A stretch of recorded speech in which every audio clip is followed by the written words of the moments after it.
Hi friends, నేను మీ అంజని. మీరు చూస్తున్నది ఎస్ఆర్కే హారర్ స్టోరీస్. మరి స్టోరీలోకి వెళ్ళబోయే ముందు నాదొక చిన్న request. For best realistic horror and thrilling experience కోసం తప్పకుండా హెడ్సెట్ని అయితే పెట్టుకోండి. అండ్ మీ హారర్ స్టోరీస్ నాతో షేర్ చేసుకోవాలి, మన ఛానల్లో వినాలి అనుకుంటే నా ఇన్స్టాగ్రామ్ లింక్ని డిస్క్రిప్షన్లోనైతే ఇస్తున్నాను. అక్కడికి వచ్చి మీ స్టోరీస్ని నాతోని మెసేజ్ రూపంగా కానీ లేదంటే వాయిస్ మెసేజ్ రూపంగా కానీ షేర్ చేయవచ్చు. మరి లాస్ట్ వీడియోకి మనకి వచ్చిన కామెంట్స్ ఎక్కడెక్కడి నుంచి వచ్చాయి, ఎవరి దగ్గర నుంచి వచ్చాయి అనేది చూసేద్దామా? సత్య గారు బీచ్ సైడ్ హర్రర్ స్టోరీస్ ఏమైనా చెప్పండి సిస్టర్ అని అడిగారు. ఈరోజు దాని గురించి అయితే చూద్దామండి. హాయ్ సత్య సిస్టర్, ఇంకా గ్రీన్ హ్యాండ్స్ నుంచి స్వాతి సిస్టర్, మహేశ్వరి సిస్టర్, ఇంకా బాలాజీ గారు, వీరమణి సిస్టర్, బాలి లక్ష్మి సిస్టర్, సలీం గారు కువైట్ నుంచి, మౌనికా సిస్టర్, అమలు సిస్టర్, ఇంకా అలాగే గౌతమ్ గారు హాయ్ అండి. హాయ్ వసుధ సిస్టర్, ఇంకా దివ్యవాణి సిస్టర్, విజయ సిస్టర్, మురళీకృష్ణ గారు, హాసిని వ్లాగ్స్ నుంచి, ఇంకా సంధ్య గారు హాయ్ అండి. ఇంద్రాస్ కిచెన్ నుంచి ఇందిరా గారు, రూబీ చెన్నై నుంచి, ఇంకా శ్రీరామ్ గారు, నాగేంద్ర ప్రసాద్ గారు, భవానీ గారు, సరిత గౌడ్ గారు, గాడీస్ లవ్ అనే అకౌంట్ నుంచి అబ్దుల్ గారు, ఇంకా వేణుమాధవ్ గారు, గోదావరి కానీ, షేక్ గారు, మహేశ్వరి గారు, మైలవరపు లక్ష్మి గారు, ఇంకా ఎవరైనా మిస్ చేస్తుంటే ఖచ్చితంగా నాకు కామెంట్ సెక్షన్లోనైతే కామెంట్ చేయండి. తప్పకుండా మీకు నేను నెక్స్ట్ వీడియోలోని మీ పేరునైతే తీస్తాను. మరి ఇప్పుడైతే ఏమాత్రం ఆలస్యం చేయకుండా వీడియోలోకి వెళ్ళిపోదాం.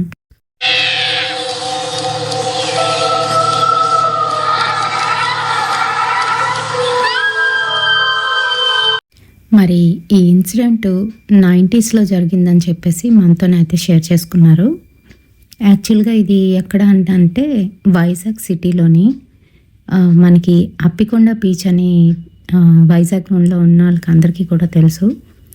సో ఇది చాలా డేంజరస్ బీచ్ అని కూడా అంటూ ఉంటారు. దానికి గల కారణం ఏంటి అని అంటే అక్కడ సరైన ఇన్ఫ్రాస్ట్రక్చర్ అయితే ఉండదు. అంటే ఎటువంటి ఫెసిలిటీస్ అనేవి ఉండవు. లైక్ బాత్రూమ్స్ కానీ లేదంటే ఏమైనా స్టాల్స్ కానీ ఎవరైనా జనం కానీ అక్కడ ఉండడం అనేది చాలా తక్కువ. అదొక రిమోట్ ఏరియా అని చెప్పుకోవచ్చు అన్నమాట. మరి అయితే అలాంటి ప్లేసెస్కి ఎక్కువగా వెళ్ళేది నార్మల్ డేస్లోనైతే లవర్స్ వెళ్తూ ఉంటారు. అలాగే కొంతమంది స్టూడెంట్స్ ఏంటంటే సరదాగా వెళ్తూ ఉంటారు. అలా వెళ్ళినప్పుడు చాలా వరకు స్టూడెంట్సే చనిపోతూ ఉండేవారనమాట. అయితే ఈరోజు మనం చెప్పుకోబోయే ఈ స్టోరీలో కూడా అలాంటిదే ఒక రియల్ ఇన్సిడెంటు. ఆ తర్వాత ఏం జరిగింది ఏంటి అనేది అయితే చెప్పుకుందాం. సో అది 97. అప్పటికి ఏమీ సెల్ ఫోన్ ఫెసిలిటీస్ అవి కూడాను పెద్దగా అయితే లేవు. ఇప్పుడున్నంత వేగంగానైతే లేదు ప్రపంచం. అయితే ఎవరికైనా ఉంటే ల్యాండ్లైన్స్ అయితే ఉండేవి. అది కార్తీక మాసం. మరి స్కూల్స్ కావచ్చు, కాలేజ్ కావచ్చు, పిక్నిక్ వెళ్ళడం చాలా సర్వసాధారణం. అందులోకి ఫ్రెండ్స్ అందరితో కలిసి అలా బస్లోని పిక్నిక్ వెళ్ళాలని అంటే చాలా సరదాగానైతే ఉండేది. మరి మా కాలేజీ వాళ్ళు కూడాను ఆ సంవత్సరం మా అందరినీ అప్పికొండ బీచ్కి తీసుకువెళ్దామని అనుకున్నారు. మరి కాలేజీ వాళ్ళు ఫస్ట్ ఇయర్ని ఒకసారి, సెకండ్ ఇయర్ని మరొకసారి అయితే తీసుకెళ్తూ ఉండేవారు. ఎందుకు అనంటే బాయ్స్ అస్సలు కామ్గానైతే ఉండేవారు కాదు. అందుకనే వాళ్ళ గోళ్ళ భరించలేక ఫస్ట్ ఇయర్ అందరినీ కూడాను ఒక బస్లోనైతే సెట్ చేసేసారు. ఇంతకీ నా పేరు చెప్పలేదు కదూ, నా పేరు లావణ్య. అయితే మరి ప్రతి కాలేజీలో, స్కూల్లో ఉన్నట్టుగానే మాకైతే ఒక గ్రూప్ ఉండేది. నేను, ప్రణతి, సరిత ముగ్గురం కూడా బెస్ట్ ఫ్రెండ్స్మే. ఎక్కడికి వెళ్ళినా ముగ్గురం కలిసి వెళ్ళడం, ముగ్గురం కలిసి రావడం బాగా అలవాటు. అంతేకాదు ఒకే కాలనీలోని మా ఇల్లులు ఉండడం వల్ల కాలేజ్ అయిపోయిన తర్వాత కూడా మేము కలుస్తూ ఉండేవాళ్ళం. మరి సరిత వాళ్ళు బ్రాహ్మిన్స్. వాళ్ళకి ఆచారాలు, వ్యవహారాలు, మడి, నియమం అంటూ ఎన్నో అయితే ఉండేవి. అయితే మాకైతే అలాంటివి లేవు. కానీ వాళ్ళ ఇంటికి వెళ్ళడానికి భయపడుతూ ఉండేవాళ్ళం. తన్నే బయటికి రమ్మంటూ ఉండేవాళ్ళం. అయితే పిక్నిక్ అనేసరికి సరిత వాళ్ళ అమ్మగారు ససేమిరా వెళ్ళడానికి వీల్లేదు అని చెప్పేశారు. ఎందుకనంటే తనప్పుడు పీరియడ్లోనైతే ఉంది. ఆ రోజు 5th డే అయినప్పటికీ కూడా సరితకి కొంచెం నలతగానైతే ఉంటుంది. అయినప్పటికీ కూడా సరితకి బీచ్ అంటే చాలా ఇష్టం. అది కూడాను మాతో కలిసి వెళ్ళి చక్కగా అక్కడ ఎంజాయ్ చేద్దామని అనుకుంటుంది. దానికోసం మేము కూడా వెళ్ళి బయటనే నించొని, aunty please, inter first year కదా, మళ్ళీ ఇంకా తర్వాత మాకు ఎగ్జామ్స్ అయితే స్టార్ట్ అయిపోతాయి, పంపించండి ఆంటీ, మేమిద్దరం కూడా ఉంటాం కదా అని నేను ప్రశాంతి అయితే చెప్తున్నాం. ఆ మాటలకి సరిత వాళ్ళ అమ్మగారు, అవునమ్మా మీరనేది నిజమే, కానీ అది ఇప్పుడు ఇంట్లోకి రాకూడదు, ఈ సమయంలో ఎందుకు, అయినా ఈ సమయంలో అసలు సముద్రం దగ్గరికే వెళ్ళకూడదు, అది మంచిది కాదు అని మాతోనైతే చెప్పారు. ఆవిడ కొంచెం కటువుగా మాట్లాడుతుంది, కానీ నిజమే చెప్తుంది. అయినా కూడా మాకు అప్పట్లోని ఎలా అనిపించేది అంటే ఆంటీ గారికి చాలా కోపమని అనుకుండేవాళ్ళం. మరి సరిత అంటే వాళ్ళ నాన్నగారికి చాలా ఇష్టం. సరిత ఎప్పుడు ఏం చెప్పినా కూడా దానికి సరేనంటూ ఉండేవారు. మరి అలానే సరితకైతే మేము మీ నాన్నకి అడిగి చూద్దాము అని ఐడియా అయితే ఇచ్చాం. మరి ఆ రోజు సాయంత్రమే అంకుల్ ఇంటికి వెళ్తూ ఉంటే మధ్యలోనే ఆపేసి, అంకుల్ గారు, అంకుల్ గారు అని పిలుస్తుంటే, ఏంటమ్మా అంటూ ఆయన మా దగ్గరికి అయితే వచ్చారు. ఏం లేదండి, మాకు 2 రోజుల్లోని బీచ్కి అయితే తీసుకువెళ్తున్నారు, కాలేజీలో పిక్నిక్ అని, సరితను కూడా పంపించండి, ఆంటీకి అడిగితే ఆంటీ వద్దు అంటున్నారు, ఇంకెప్పుడు మేము సరదాగా కలిసి అలా వెళ్ళగలం చెప్పండి, మీరే అడగండి అంకుల్, మీరే ఎలాగైనా సరితని పంపించాలి అని చెప్తున్నాం. ఆ మాటలకి మా ఇద్దరు కాసి చూస్తూ అంకుల్ అయితే నవ్వేశారు. సరే సరే, మరీ అంతా ప్రాధాయపడవలసిన అవసరం లేదులే, సరితకి ఇష్టమైతే తీసుకువెళ్ళండి, నేను వాళ్ళ అమ్మకి ఏదో సర్ది చెప్తాను అంటూ ఆయన అయితే వెళ్ళిపోయారు. అమ్మయ్య అనుకున్నాం. ఇంకా మర్నాడు కాలేజీకి సరిత అయితే వచ్చింది, మొహం దిగాలుగా పెట్టుకొని. మీకెవరే అడగమన్నారు అంటూ మా ఇద్దరిని అయితే తిడుతుంది. ఏమైందే, మీ నాన్నగారు వెళ్తుంటే అడిగాం, ఏం తప్ప, అయినా కూడా అప్పటికి 5 రోజులే కదా, ఏం పర్వాలేదు, మేమందరం రావట్లేదా అలానే అని చెప్తుంటే, రాత్రా మా అమ్మ నాన్న దీని గురించి పెద్ద గొడవ ఆడుకున్నారు, మా అమ్మ వెళ్ళొద్దని, మా నాన్న ఏం పోయింది ఇప్పుడు కాకపోతే ఎప్పుడో అని, ఏమవుతుందో ఏంటో చిరాకు అనిపించింది అని మాతోనైతే చెప్పింది. అయితే ఆ మాటలు విన్న మేము నవ్వుకున్నాం. ఆహా అవునా, నిన్ను కూడా తిట్టారా అంటూ అడిగాం. ఆ మాటలకి సరిత కోప్పడి దూరంగా వెళ్ళి కూర్చుంది. ఏమే, ఈరోజు మాతో కలిసి కూర్చోవా అని అడుగుతూ ఉంటే, నన్ను విసిగించొద్దు అంటూ ముందు బెంచ్లోకి అయితే వెళ్ళి కూర్చుంది. వెనక్కి వెళ్ళి దాన్ని ఎన్నో రకాలుగా విసిగించి మళ్ళీ మా దగ్గరికి వచ్చి కూర్చునేటట్టు అయితే చేసాం. మరి అలానే ఉంటుంది కదా, ఇంటర్ ఫస్ట్ ఇయర్, 10th అయిన తర్వాత అప్పట్లో ఇంటర్ ఫస్ట్ ఇయర్ అంటే పెద్ద హైరానా ఏమీ ఉండేది కాదు. అలా ఆడుతూ పాడుతూ చదువు అయితే కంప్లీట్ అయిపోయేది. మరి ఎంతో సరదాగా ఉన్నాం. ఆ రోజు సాయంత్రం ఇంటికి వెళ్ళిన వెంటనే సరిత వాళ్ళ అమ్మగారు సరితని పిలిచి, నీకెలా ఉంది, బాగానే ఉందా, అంతా తగ్గిందా, బాగుంటేనే వెళ్ళు, లేకపోతే అస్సలు వద్దు, సముద్రం దగ్గరికి అలాంటి సమయంలో వెళ్ళకూడదు అని సరితకి అయితే చెప్పారంట. బాగానే ఉందమ్మా, ఏం పర్వాలేదు, తగ్గిపోతుందిలే అని సరిత అయితే నచ్చజెప్పేసింది.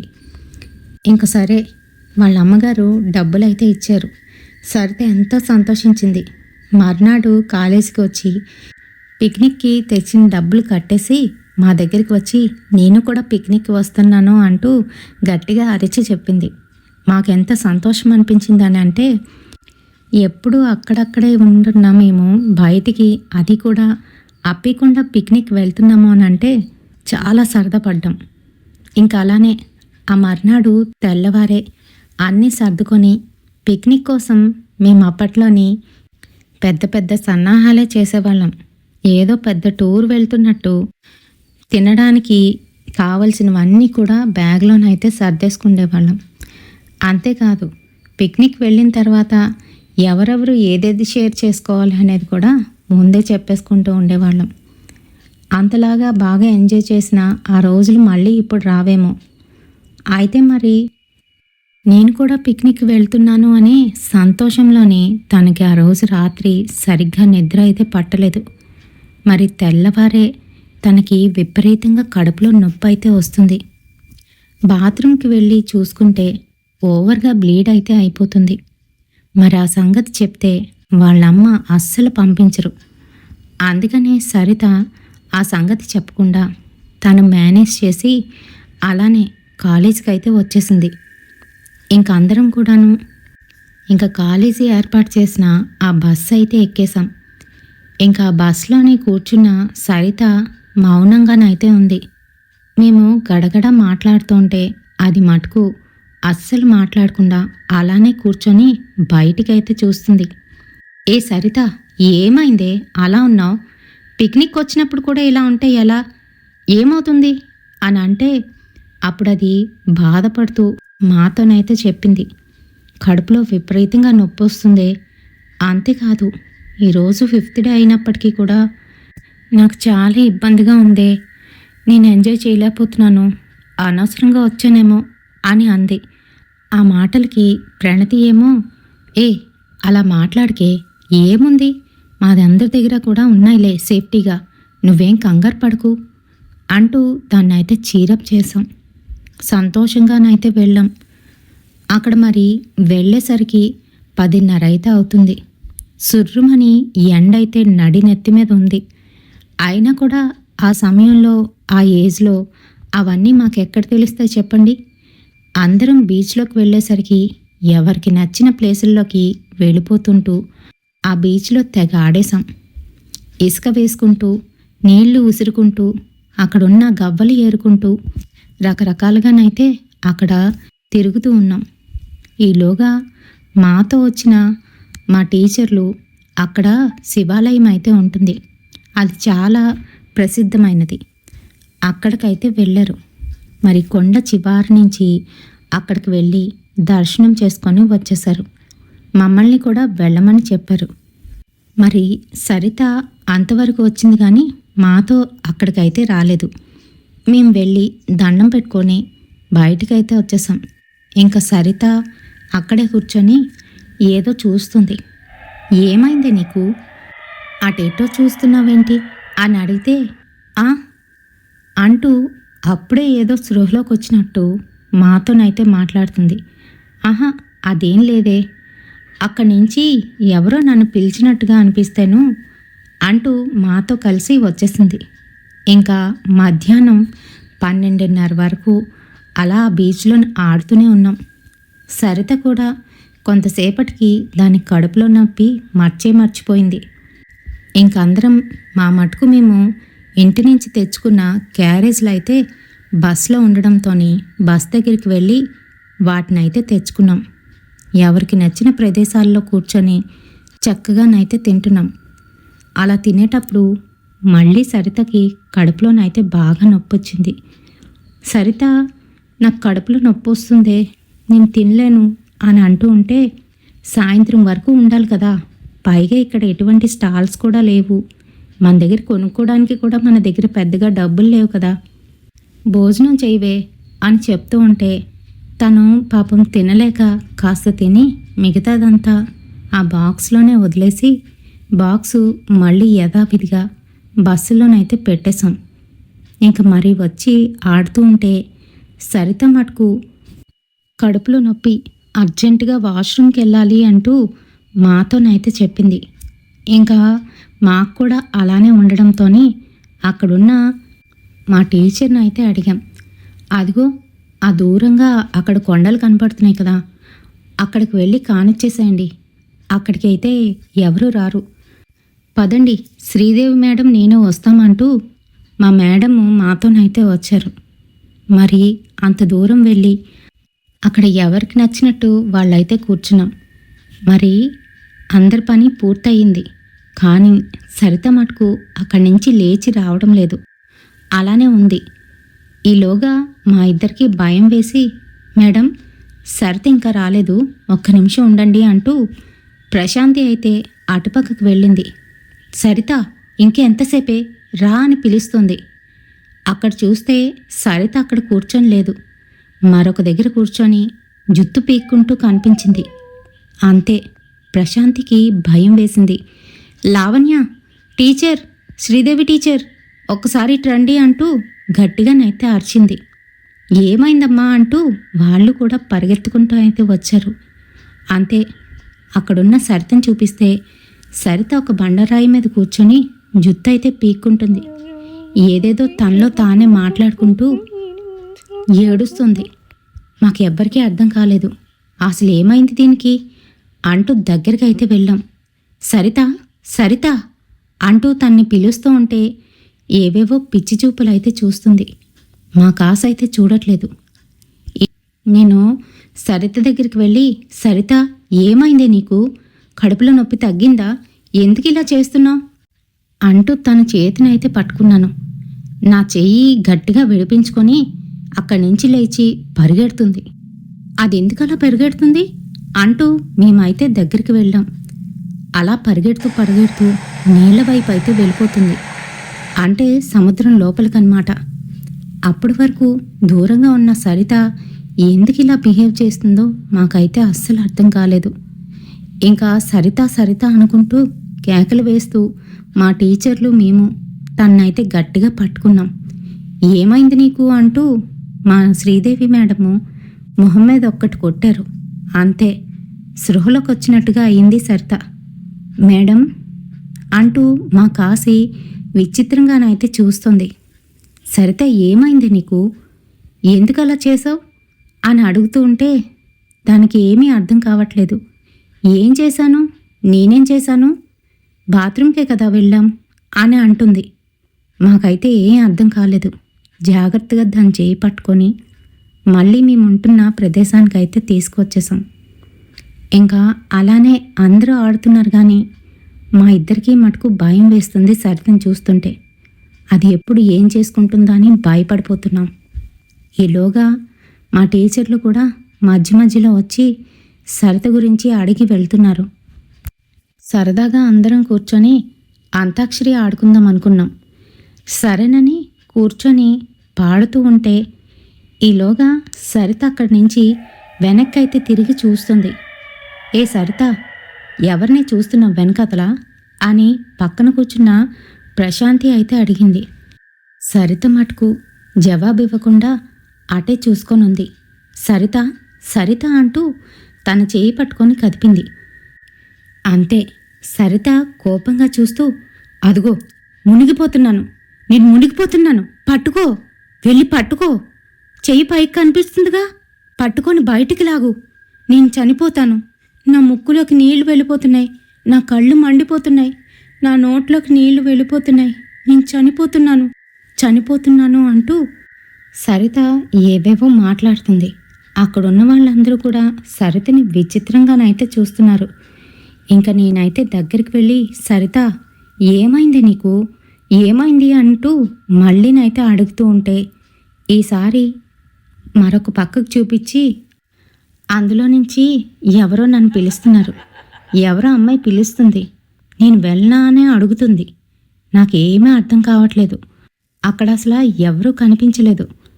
ఎవరే అక్కడున్నారు, నాకేం కనిపించట్లేదు అంటూ నేను అంటూ ఉంటే, లేదు అదిగో ఇందాకలా మునిగిపోయింది కదా ఆ అమ్మాయి అక్కడే ఉంది, తెల్లటి శరీరం చూడు, పాపం పాలిపోయింది, కన్నుగుడ్లు కూడా ఏవో తినేసాయి, కనుగుడ్లు లేవు, నల్లగా ఉంది, ఒంటి నిండా నాచు పట్టేసింది, పాపం అక్కడక్కడ శరీరం గాయాలతో ఉంది, పాపం నన్ను పిలుస్తుంది అంటూ మళ్ళీ పిచ్చిగానైతే మాట్లాడుతుంది.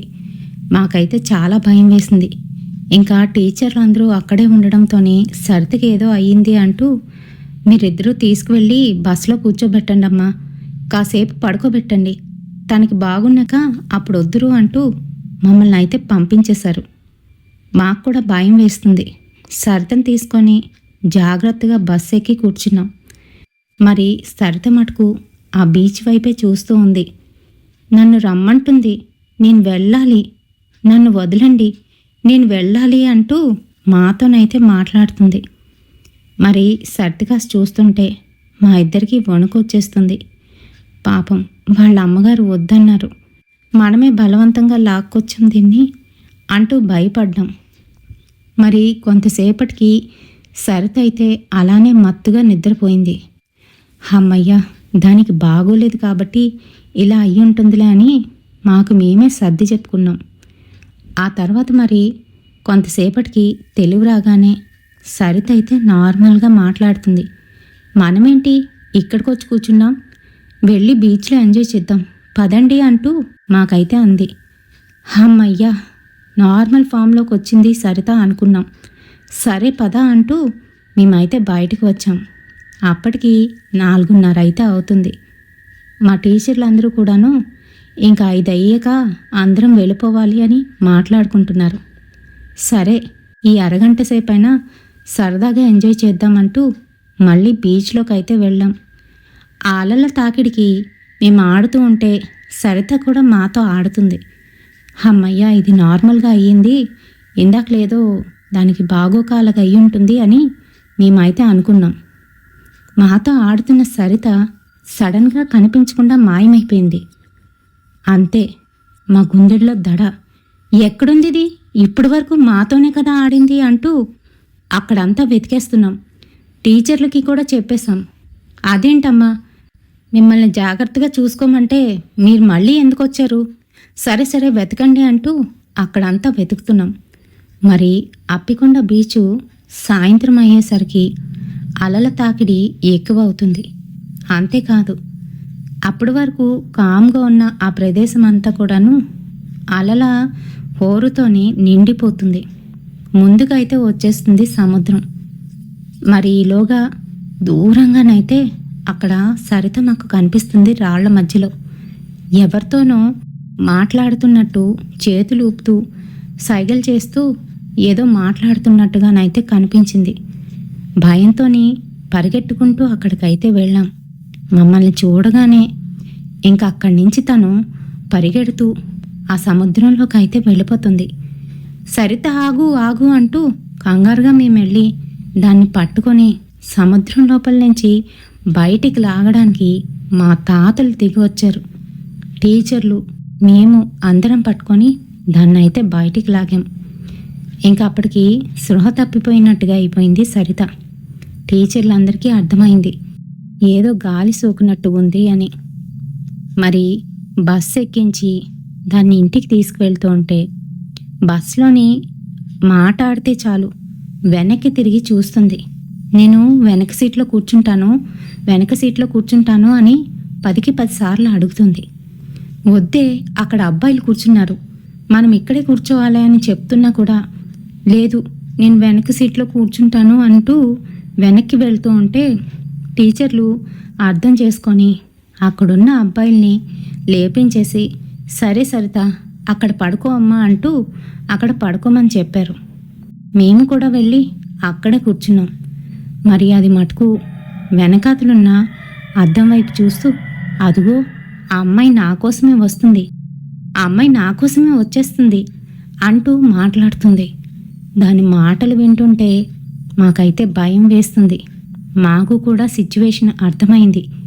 ఇంటికి వెళ్ళాక ఇది ఇలానే ఉంటుందా, అమ్మో ఆంటీతో మనకి చీవాట్లు తప్పవేమో అని భయపడుతున్నాం. ఒక పక్క నుంచి దానికి ఏం జరిగిందా అనే మరొక భయం. ఇంకా అదే సమయంలోనే మా ఇల్లు అయితే వచ్చేసింది. మా ముగ్గురికి కూడా జాగ్రత్తలు చెప్తూ కరెక్ట్గా సరిత వాళ్ళ ఇంటి గుమ్మం ముందైతే ఆపారు బస్సుని. మరి బస్సుని చూడగానే సరిత వాళ్ళ అమ్మగారు బయటకైతే కంగారుగా వచ్చేశారు. సరిత అనుకుంటూ ఈలోగా టీచర్ గారు దిగి సరిత ఏంటో ఈరోజు విచిత్రంగా ప్రవర్తించిందండి, ఇలా సముద్రం లోపలికి వెళ్ళిపోతుంది, మాకు చాలా భయం వేసింది, మేము ఆపడానికి ఎంత ప్రయత్నించినా కూడా అస్సలు ఆగట్లేదు అంటూ మా టీచర్ గారు అనవసరంగా అసలు విషయాన్ని ఆవిడికైతే చెప్పేశారు. అంతే, ఇంకా సరితని తిడుతూ టీచర్ గారి వంక కోపంగా చూసి మమ్మల్ని కూడా కసురుకున్నారు ఆమె. మేము అక్కడి నుంచి మెల్లగానైతే మా ఇళ్ళకి వెళ్ళిపోయాం. మర్నాడు మా కాలేజీ అయితే హాలిడే ఇచ్చారు. మరి పిక్నిక్ వెళ్ళిన మర్నాడు ఖచ్చితంగా హాలిడే ఇచ్చేవారు. అయితే ఆ రోజు సరిత వాళ్ళ ఇంటికి వెళ్దామా వద్దా అని మేమిద్దరం అయితే అనుకున్నాం.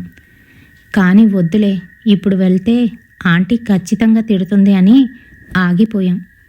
మర్నాడు కాలేజీలో కలుద్దాంలే అని మేమైతే వాళ్ళ ఇంటికైతే వెళ్ళలేదు. ఇంకా మర్నాడు సోమవారమే మేము కాలేజీకి అయితే వెళ్ళాం. సరిత ఆ రోజు కాలేజీకి రాలేదు. ఇదేంటి, ఇది కాలేజీకి వచ్చేస్తుందిగా, ఈరోజు రాలేదేంటి, బహుశా దానికి బాగోలేదేమో అని అనుకున్నాం. సాయంత్రం ఖచ్చితంగా ఇంటికి వెళ్ళాలి అని కూడా నేను ప్రణతి అయితే అనుకున్నాం. మరి అలానే కాలేజ్ పూర్తి అవ్వగానే వాళ్ళ ఇంటికి అయితే వెళ్ళాం. అంతే, ఆంటీ బయటనే కూర్చొని ఏడుస్తూ కనిపించారు. ఆంటీ, సరిత ఈరోజు కాలేజీకి ఎందుకు రాలేదు అని అడుగుతుంటే ఆ మాటలకి ఆంటీ ఏడుస్తూ, సరితకి ఏమైందో తెలీదమ్మా, మీరే కదా తీసుకువెళ్ళారు నిన్న, వద్దు వద్దు అంటున్నా కూడాను, ఇప్పుడు చూడండి జీవోత్సవంలా పడుకొని ఉంది మీ ఫ్రెండు, రండి రండి వచ్చి చూడండి అంటూ ఎప్పుడూ లేనిది మమ్మల్ని ఇంట్లోకైతే ఆహ్వానించారు. మాకైతే భయం వేసింది. అయినా కూడా మా ఫ్రెండ్ కోసం లోపలికి వెళ్ళి చూసేసరికి అదైతే మంచం మీద పడుకొని ఉంది. 2 రోజుల నుంచి, అదే మేము పిక్నిక్ వెళ్ళి వచ్చిన దగ్గర నుంచి దానికి ఒంట్లోనైతే బాగోలేదంట. ఫుల్గా జ్వరం, దానికి తోడు వామిటింగ్స్, మోషన్స్ ఏం తింటున్నా. నాకు ఇవి వద్దు అంటూ అన్నం అసలు ముట్టట్లేదమ్మా అంటూ ఏడుస్తున్నారు. ఇంకా ఆమె ఏడుపు చూస్తుంటే మాకే బాధ అనిపించింది. అనవసరంగా వెళ్ళాం, దాన్ని తీసుకువెళ్ళాం అంటూ మేము కూడా బాధపడ్డాం. ఏం కాదంటీ, తగ్గిపోతుంది, సరిత రేపు కాలేజ్కి వస్తుంది చూడండి అంటూ ఆంటీని ఓదారుస్తూ సరితతో మాట్లాడుతుంటే అది మటుకు మా కాసి చూడకుండా పిచ్చి చూపులైతే చూస్తుంది. మరి ఆ మర్నాడు నుంచి మాకు ఎగ్జామ్స్ అయితే మొదలవ్వబోతున్నాయి. ఆ సంగతి కూడా సరితకైతే చెప్పాం. ఎందుకనంటే అది చదువు బాగా చదువుతుంది, ఎగ్జామ్స్ ఎప్పుడు కూడా మిస్ అయ్యేది కాదు.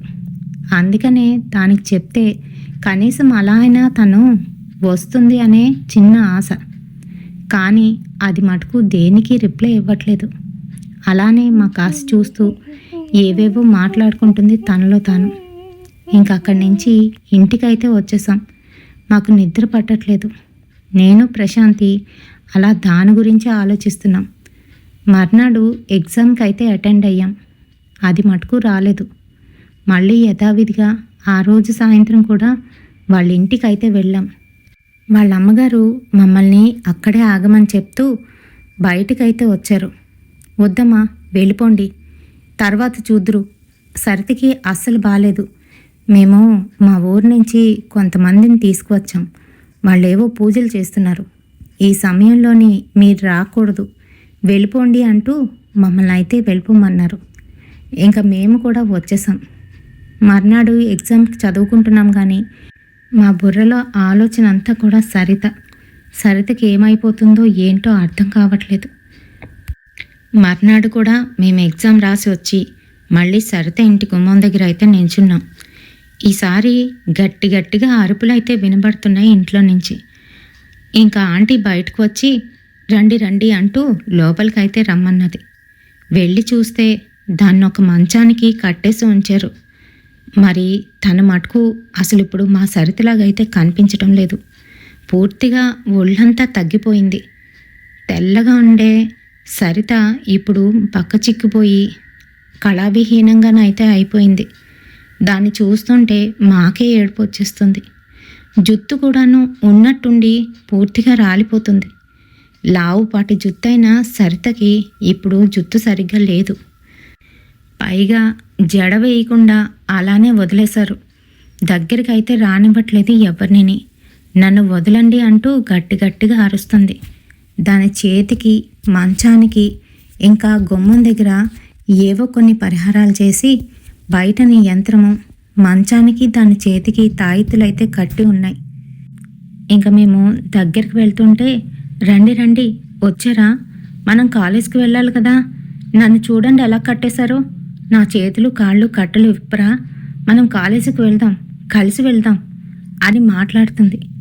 సరిత మాటలు వింటుంటే మాకైతే భయం పుట్టుకొచ్చింది. ఇంకా అక్కడి నుంచి వాళ్ళ అమ్మగారు వచ్చి, ఏంటి కాలేజీకి వెళ్తావా నువ్వు అని అడుగుతుంటే, వెళ్ళను, నన్ను వదిలేస్తే ఎక్కడికి వెళ్ళాలో అక్కడికి వెళ్తాను, నా కట్లిప్పు ఇప్పు అని వాళ్ళ అమ్మనైతే అంటుంది. వాళ్ళ నాన్నగారు అదంతా చూస్తూ కళ్ళంట నీళ్లు తెచ్చుకుంటున్నారు. ఇంకా మాకైతే అక్కడ ఒక్క క్షణం ఉండాలనిపించలేదు. ఏడుపు బాధ మాకు తన్నుకొస్తున్నాయి. వాళ్ళ ముందు ఏడుస్తే వాళ్ళు ఇంకా బాధపడతారని అలానే కంట్రోల్ చేసుకుంటూ దగ్గరికి వెళ్ళి సరిత అని నేనైతే చెయ్యి వేశాను.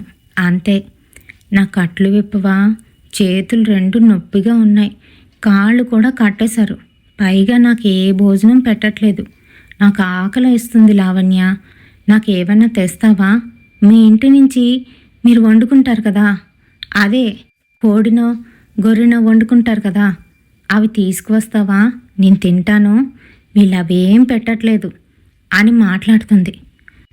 అసలు పొరపాటున కూడా మేము నాన్ వెజ్ తెచ్చుకుంటే క్యారేజ్లోని ఆ వాసనకి అది దూరంగా వెళ్ళి కూర్చొని అక్కడైతే తినేది. మరి అలాంటిది ఇప్పుడు అలాంటివి తీసుకురమ్మంటుంది ఏంటిది అని మాకైతే భయం వేస్తుంది. వాళ్ళ అమ్మగారిని నాన్నగారిని అడిగితే దానికి ఏదో పట్టిందని వాళ్ళైతే చెప్తున్నారు. అందుకనే వాళ్ళ అగ్రహారం నుంచి కొంతమందిని తీసుకువచ్చి ఆ పట్టిన దెయ్యాన్ని వదిలించడానికి ఏవో కొన్ని పూజలు అయితే చేయించారంట. కానీ దానివల్ల ఏ ఉపయోగం లేదు అన్నట్టుగానైతే అనిపించింది మాకు. మరి ఆ రోజైతే ఇంటికి వచ్చేసాం. ఆ రోజు రాత్రి అక్కడున్న సరిత కట్టెలు విప్పుకొని మెల్లగా నడుచుకొని వాళ్ళ ఇంట్లో నుంచి అయితే బయటికి వచ్చేసింది. అది అలా నడుచుకొని వెళ్తూ ఉంటే బాత్రూమ్ కని లేచి బయటికి వచ్చిన నాకు మా గేట్ అవతల అదైతే నడుచుకొని వెళ్ళడం కనిపించింది. అంతే, సరిత ఏంటి, అది సరితేనా కాదా అంటూ నేను దాని వెనకాతలు అయితే వెళ్తున్నాను. అది సరితనే, ఒక్కరిదై ఎక్కడికి వెళ్తుంది, అయినా ఈ సమయంలో ఎలా వదిలారు వాళ్ళ అమ్మ నాన్న, అమ్మో అనుకుంటూ దాని వెనకాతలే వెళ్ళాను. అలా వెళ్తుంటే అది మా ఊరి శ్మశానం దగ్గరికి అయితే వెళ్ళిపోయింది. ఇదేం చేస్తుంది అని కొంచెం దూరం నుంచి అయితే చూస్తున్నాను. ఈలోగా శ్మశానంలోని ఎదురు నక్షత్రాలు, పడకూడని నక్షత్రాలు ఉన్న సమయంలో చనిపోయిన వాళ్ళ వెనకాతల మరొక పీనుగు లేస్తుందని వాళ్ళ కాళ్ళ కింద పాడికి ఒక నల్ల కోడిపెట్టను కడుతూ ఉంటారు కదా, ఆ నల్ల కోడిపెట్ట ఒకటి ఆ శ్మశానంలో ఉంటే దాన్ని పట్టుకొని దాన్ని అలానే పీక్కు తినేస్తుంది. సరితను చూస్తుంటే నా కాళ్ళు చేతులు వణికిపోతున్నాయి. దాని జుత్తు పూర్తిగాను విడదీసుకొని ఇప్పుడు అదైతే సరితలా కనిపించటం లేదు. దాని కళ్ళు పూర్తిగా ఎర్రగా మారిపోయాయి. ఇంకా భయంతో నేను అక్కడ ఉండకుండా పరిగెడుతున్నాను. అలా పరిగెట్టేటప్పుడు కాళ్ళకి పెద్ద రాతిని తనుకొని ముందుకైతే పడిపోయాను. కాళ్ళకి పెద్ద దెబ్బ అయితే తగిలేసింది. అంతే, అమ్మ అనుకుంటూ లేచి కూర్చున్నాను. అదంతా కళ, నాకైతే రాత్ర అలాంటి కళ అయితే వచ్చింది. ఇంకా భయం వేసింది, సరిత ఎలా ఉందో ఏంటో అనుకుంటూ. మర్నాడు తెల్లవారేసరికి వాళ్ళ ఇంట్లో నుంచి గగ్గోలు అయితే వినబడుతుంది. మా నాన్న, అమ్మ అందరూ కూడా వెళ్ళారు. ఇంకేముంది, నా ప్రాణ స్నేహితురాలు, చిన్నప్పటి నుంచి ఇద్దరం కలిసే ఉన్నాం, అది చనిపోయింది. ఆ రోజు నా దుఃఖం ఇంత అంత కాదు. నేను అక్కడికి వెళ్తాను అని అంటే అమ్మ నాన్న వద్దుగాక వద్దు అని ఇంట్లోనైతే ఉంచేశారు. కానీ నా మనసు మట్టుకు ఆగలేదు. ఇంకా అమ్మ నాన్న ఏమనుకుంటా అనుకోని అని కొంతసేపటికి ఇల్లు కదిలి బయటకైతే వచ్చేసాను. అక్కడికి వెళ్ళేసరికి దాని పాడినైతే తీసుకువెళ్తున్నారు. నన్ను చూసి మా అమ్మ తిడుతూ పద పద ఇంటికి పద అంటూ ఇంటికైతే లాక్కు వెళ్ళిపోయింది. గట్టి గట్టిగా ఏడవడం మొదలుపెట్టాను. నా ఏడుపును చూసిన వాళ్ళ అమ్మ కూడా ఏడుస్తుంది. నా కాశ చూసి అమ్మా సరిత అంటూ నన్నైతే పట్టుకుంది. అంతే, మా అమ్మ గజగజ వణికిపోయింది. ఇంకా నేను కూడా ఆంటీని పట్టుకొని ఏడ్చేశాను. ఇంటికి వచ్చిన తర్వాత మా అమ్మ తిట్లని నేను భరించలేనేమో అని అనుకున్నాను, కానీ మా అమ్మ మటుకు ఏమీ అనలేదు. నాకు ఉప్పు కళ్ళతోని దిష్టి తీసి బయటికి వేసేసి వెళ్ళి స్నానం చేసుకో అమ్మా అని చెప్పేసింది. అంతే, నేను స్నానం చేస్తుంటే అవే జ్ఞాపకాలు. నా ఒంటి మీద నీళ్లు పడుతూ ఉంటే సరితనే గుర్తుకు వస్తుంది.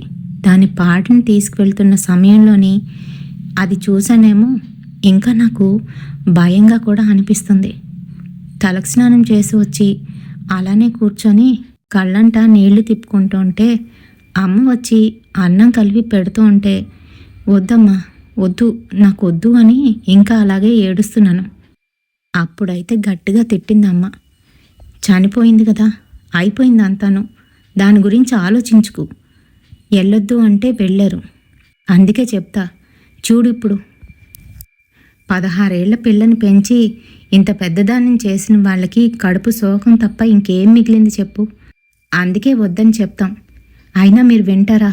అయినా ఆ బీచ్లో ఆ రోజు ఏం జరిగిందే అని అంటూ ఉంటే నాకు మటుకు అసలు ఏమీ గుర్తుకు రావట్లేదు. అంతా సరితే గుర్తుకు వస్తుంది.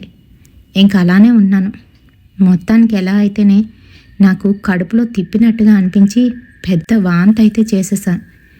ఏమైంది ఇప్పుడు నీకు అంటూ మా అమ్మ మళ్ళీ నా దగ్గరికి వచ్చి నా చెయ్యి పట్టుకుండేసరికి ఒళ్ళు బాగా కాలిపోతుంది. అయ్యో జ్వరం వచ్చిందే, వెళ్ళి పడుకో, ట్యాబ్లెట్ ఇస్తానంటూ ట్యాబ్లెట్ వేసుకోమని ఇచ్చింది. ట్యాబ్లెట్ వేసుకొని పడుకున్నానో లేదో నా చుట్టూ సరిత అయితే తిరుగుతుంది, నా మంచం చుట్టూ. అంతేకాదు, నా పక్కన వచ్చి కూర్చుంది, ఏడుస్తుంది. అది ఎలా అంటే అతి భయంకరంగా. దాని ఏడుపు వింటూ ఉంటే నాకు భయం వేసేస్తుంది. లెగుద్దామంటే కాళ్ళు చేతులు కట్టి పడేసినట్టుగా బరువుగానైతే అయిపోయాయి. లెగలేకపోతున్నాను. ఇప్పుడు నా గుండెల మీద కూర్చున్నట్టుగానైతే అనిపిస్తుంది. ఇప్పుడు దాని మొహం సరితలా లేదు, మరొక మొహం అయితే కనిపిస్తుంది. నువ్వు కూడా వస్తావా? అందరం అక్కడ ఆడుకోవచ్చు, బీచ్లో ఆడుకోవచ్చు అని మాట్లాడుతుంది. దాని మాటలు వింటుంటే నా ఒళ్ళంతా రోమాలు నెక్కబడుచుకుంటున్నాయి.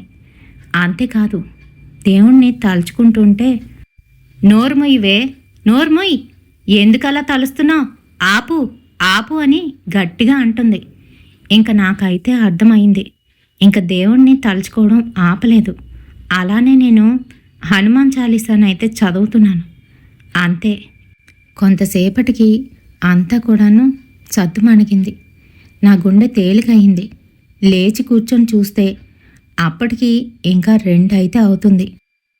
పూర్తిగాను చీకటిగానైతే ఉంది బయటన. అమ్మ నాన్న పడుకొని ఉన్నారు. నాకు అస్సలు నిద్ర పట్టట్లేదు. భయంతోని ఇంకా అటు ఇటు చూస్తూ కొంచెం మంచినీళ్ళు తాగుదామని వంటగదిలోకి అయితే వెళ్ళాను. అంతే, వంటగదిలోని ఏదో కేనీడ అటు ఇటు తిరుగుతున్నట్టుగానైతే కనిపించింది. అది కూడా ఎలా అంటే సరిత నీడ ఎలా ఉంటుందో అలానే కనిపించింది. అంతే, కయ్యమని గట్టిగానైతే అరిచేశాను. అరుపుకి అమ్మ నాన్న లేచి కూర్చున్నారు. ఏమైందే నీకు అంటూ నా దగ్గరికి అయితే వచ్చారు. ఏం లేదు అని అబద్ధమైతే చెప్పాను. ఇప్పుడు ఆ విషయం చెప్తే మళ్ళీ దాన్ని తిడుతుంది మా అమ్మ అని నాకు బాధ అనిపించి దాని పేరైతే ఎత్తలేదు. సరే, నువ్వు నా పక్కనొచ్చి పడుకో అంటూ మా అమ్మ తన పక్కనే పడుకోమంది. సరే, ఆ రోజైతే గడిచిపోయింది. మర్నాడు నేను ప్రణతి ఇద్దరం కూడా కాలేజీకి అయితే వెళ్తున్నాం. ప్రణతికి కూడా రాత్రంతా నిద్ర పట్టలేదంట.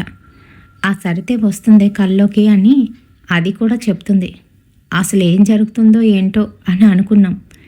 నీకు జ్వరం తగ్గిందా అని అంటే పూర్తిగా తగ్గిపోయిందే, అందుకే కాలేజ్కి వస్తున్నాను, పైగా ఎగ్జామ్స్ కూడా కదా అని చెప్తూ మొత్తానికి కాలేజీకి అయితే వెళ్ళిపోయాం.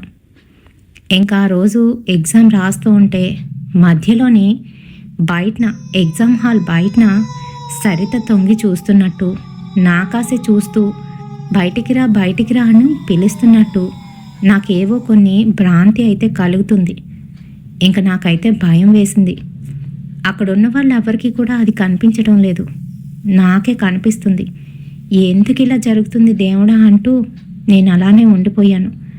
సాయంత్రం అయ్యేసరికి ప్రణతికి ఈ విషయాలన్నీ కూడా చెప్పాను. అందుకనే మీ అమ్మ మా అమ్మ అక్కడికి వెళ్ళొద్దనేది.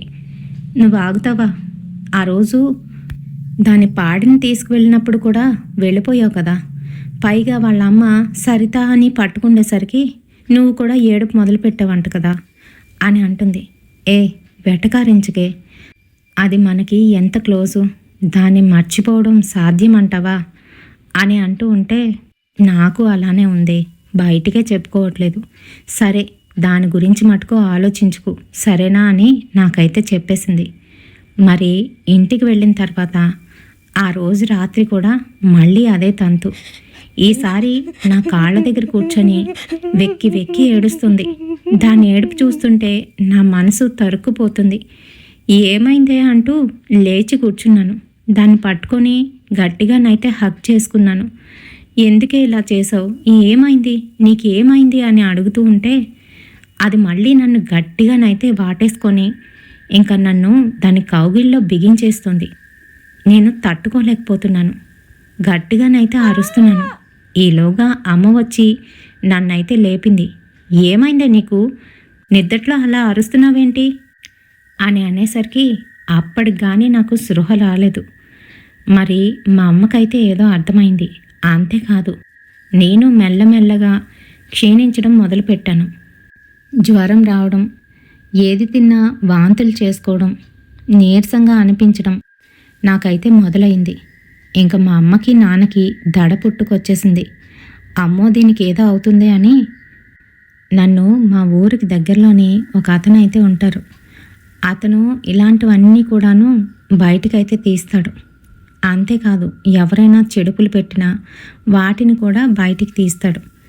మరి అతని దగ్గరికైతే తీసుకువెళ్ళారు. ఈ అమ్మాయి రాత్రప్పుడు ఉలిక్కి పడ్డం, ఇలా గట్టిగా అరవడం చేస్తుంది అని కొంతవరకే చెప్పారు. అంతే, అతను నన్ను చూస్తూ నా నుదుటి మీద ఏదో ఒక కుంకుమ పెట్టి తన బొటనవేలుతోని గట్టిగానైతే నొక్కి పట్టుకుని ఉన్నాడు. వెంటనే తనంతా కూడాను గ్రహించి, నీ స్నేహితురాలు ఇంకా నిన్ను వదలలేదా, నీ వెనకే వస్తుందా, రోజు నీకు రాత్ర భయపెడుతుందా అని నన్ను చూస్తూ సూటిగానైతే అడిగాడు. అంతే, నాకు అర్థమైపోయింది. మా అమ్మ కాసి మా నాన్న కాసి చూస్తూ మళ్ళీ ఆయన కాసి చూసి అవును అన్నట్టుగా తల అయితే ఊపాను. అమ్మో అంటూ మా అమ్మ అయితే కంగారు పడుతుంది. అదనమాట సంగతి. అందుకనే ఇది ఇలాగ అయిపోతుంది, పైగా మనకి చెప్పలేదు ఇలా సరిత కనిపిస్తుందని అని మా నాన్నతోనైతే మాట్లాడుతుంది. ష్ అంటూ అతను మా అమ్మ నాన్ని పక్కకెళ్ళి కూర్చోమన్నాడు. ఏవేవో పరిహారాలు అయితే చేశాడు. నాకు దిష్టి తీసి ఏవో కొన్ని పరిహారాలు చెప్పి ఇది అర్ధరాత్రి సమయంలో చెయ్యాలి, అది వచ్చే సమయంలోనే చెయ్యాలి అని అంటూ అర్ధరాత్రి వరకు మమ్మల్ని అక్కడే ఉంచి ఆ తర్వాత తన పరిహారాలు మొదలుపెట్టాడు. నా నెత్తి మీద నిమ్మకాయలను పెట్టి వాటినైతే కోసారు. అలాగే కోడిని మేకని కూడా బలిచ్చారు. ఇంకా ఏవేవో పరిహారాలు చేసి అతనైతే ఇలా చెప్పారు మాతోని. ఆ రోజు మరి సరిత 5th డే అయినప్పటికీ కూడాను ఆ బీచ్లోకి వెళ్ళడం, ఆ తర్వాత మేమందరము బాత్రూమ్ కానీ వెళ్ళినప్పుడు అది ఒక దగ్గర కూర్చుంది కదా, అక్కడ అప్పటికే ఎన్నో బలవన్మరణాలు అయితే జరిగి ఉన్నాయి. మరి అలా చనిపోయిన ఒక అమ్మాయి ఆత్మ అక్కడే తిరగడం, పైగా ఆ అమ్మాయికి సంబంధించిన కాలి పట్టి అక్కడే ఇరుక్కొని ఉండిపోయింది. మరి దాని మీదే తినైతే యూరినేట్ చేసింది. అంతేకాదు, తనకి అప్పుడు బ్లీడ్ కూడా అవుతుంది. ఆ సమయంలోనే అదను చూసుకొని ఆ పిల్ల పట్టింది ఆ అమ్మాయే సరితని తీసుకువెళ్ళిపోయింది అని ఆయన అయితే చెప్పాడు. అంతేకాదు, ఇప్పుడు మీ అమ్మాయిని కూడా తీసుకువెళ్ళిపోవడానికి చూస్తుంది అని చెప్పేసరికి అమ్మ నాన్న భయపడిపోయారు. ఇంకా నాకు చేయవలసిన పరిహారాలన్నీ పూర్తి చేసి మీ అమ్మాయిని ఇక్కడైతే ఉంచొద్దు, దూరంగా మరొక దగ్గరికి తీసుకువెళ్ళి అక్కడ చదివించుకోండి అని అతను అయితే చెప్పేశాడు. ఎందుకనంటే నేను సరిత వాళ్ళ ఇంటిని దాటుకునే మా కాలేజీకి అయితే వెళ్ళాలి. ఇంకా అదే కాలనీ కాబట్టి వాళ్ళు కూడా ఎదురు పడుతూ ఉంటారు. ఇంకా వాళ్ళ ఇంటికి వెళ్ళడం కానీ వాళ్ళతో మాట్లాడడం కానీ మీ అమ్మాయి చేయకూడదు అని అతను అయితే చెప్పేశాడు. మరి అలానే మా అమ్మ నాన్న నన్ను విజయనగరం అయితే పంపించేశారు. అక్కడ మా పిన్ని వాళ్ళ ఇంటి దగ్గరే నా చదువు పూర్తయింది అని లావణ్య గారు మనతోనైతే షేర్ చేశారు. మరి అప్పటి నుంచి ఇప్పటి వరకు తన ఫ్రెండ్ అయితే ఎప్పుడూ కనిపించలేదు, కనీసం కల్లో కూడా కనిపించలేదు అని లావణ్య గారు మనతోనైతే షేర్ చేసుకున్నారండి. మరి ఈ స్టోరీ మీ అందరికీ కూడాను నచ్చుతుందని అనుకుంటున్నాను. రేపటి సరికొత్త హర్రర్ ఇన్సిడెంట్తోని మళ్ళీ కలుద్దాం. ఈ వీడియో కింద వచ్చే ఫస్ట్ కామెంట్ హర్రర్ వీడియో పలానా దాని మీద చెయ్యండి అని ఎవరైతే రిక్వెస్ట్ పెడతారో దాని మీద అయితే నేను స్టోరీ అయితే చెప్తానండి. అంతేగాని మీరు కామెంట్స్లోకి వచ్చి కామెంట్ చేస్తే మటుకు పెట్టడం కొంచెం లేట్ అవుతుంది. పెట్టనని చెప్పట్లేదు, పెడతాను కానీ కొంచెం లేట్ అవుతుంది. ఓకేనా? మరి మీ కామెంట్స్ కోసం మీరు నా వీడియోస్ కోసం ఎలా అయితే ఎదురు చూస్తూ ఉంటారో అలానే ఎదురు చూస్తూ ఉంటాను. మీ వాట్సాప్ స్టేటస్లోని కనీసం ఒక్కసారి కాకపోయినా ఒక్కసారైనా నా వీడియోని పోస్ట్ చేయండి. సో దానివల్ల మరికొంతమందికి ఈ వీడియో అయితే రీచ్ అవుతుంది, నాకు హెల్ప్ చేసిన వాళ్ళు అవుతారు. అలాగే హైప్ పాయింట్లోని హైప్ అయితే ఇవ్వండి, అది కామెంట్ సెక్షన్ పక్కన అయితే ఉంటుంది. మరి రేపటి వీడియోతోని మళ్ళీ కలుద్దాం. Until then bye.